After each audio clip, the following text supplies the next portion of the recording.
साथीहरु यो चिन्नुहुन्छ यो चाहिँ हेर्नु मलाई भन्न नआएको के पो फिलुङ्गे अन्त फर्सीको बिहा हो। अन्त म चाहिँ यसको के गर्दैछु भने चाहिँ यसको अचार बनाउँदैछु। तर मैले चाहिँ हैन, मेरो भाउजूले किन अचार बनाएको भने चाहिँ नि साथीहरु, मेरो चाहिँ सासुआमाको उयो आउँदैछ नि त सराद। अन्त अब मैले चाहिँ यस्तोहरू त कहिले गरेको छुइनँ। अन्त मैले चाहिँ अचार बनाउँछु भनेको थिएँ हैन। अब यस्तोहरू पनि चढाउनु पर्छ नि त।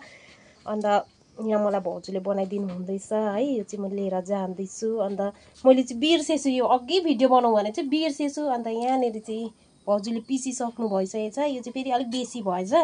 अन्त यो अलिक उयो हुन्छ नि, अलिक मिहिन हुन्छ नि त।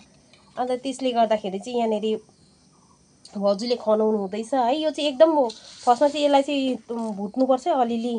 यो भुटिसकेछ, एकदम तातो तातो छ सेलाको। यहाँनिर खोर्सानी कि अब अदुवा लसुन यहाँनिर भाउजूले अघि रेडी गर्नु भएको छ। यो चाहिँ मैले भिडियो मात्रै बनाएको, यो सबै क्रेडिट चाहिँ भाउजूलाई जान्छ है।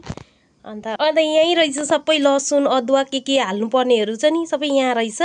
अन्त अब म लास्टको रिजल्ट देखाउँछु है, कस्तो के हुँदो रहेछ है। यो चाहिँ मैले मात्रै होइन, यो चाहिँ भाउजूले भोलि उसको दिदीकोमा पनि लानुहुन्छ। अन्त मलाई पनि यो भाउजू र म आधा आधा है। अन्त हाम्रोमा चाहिँ प्रायः यसको अचार हुन्छ। यहाँ मेरो घरमा चाहिँ, माइत घरमा चाहिँ प्रायः हुन्छ, कहिले टुट्दैन।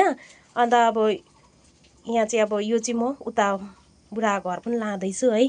पूजा सराद छ नि त त्यहाँनिर। अब यस्तो अचार हामीले त खाएको, सराद उदी खाएको देखेको थिएँ। यहाँ चाहिँ त्यस्तो रहेन रहेछ। मैले दिदीलाई सोधेको थिएँ। अन्त म चाहिँ अचार खासै यो उतै लगेर बनाउँछु भन्दै थियो। भाउजूले भोलि दिदीकोमा लाने भन्दाखेरि चाहिँ यहाँनिर अब भाउजूले बनाउँदा मेरो पनि एकैचोटि बनाइदिनु नि भनेर चाहिँ यहाँ भाउजूले पिसिसक्नु भइसकेछ। म तपाईँलाई फाइनल रिजल्ट देखाउँछु ल। हो त्यति गर्नु नि।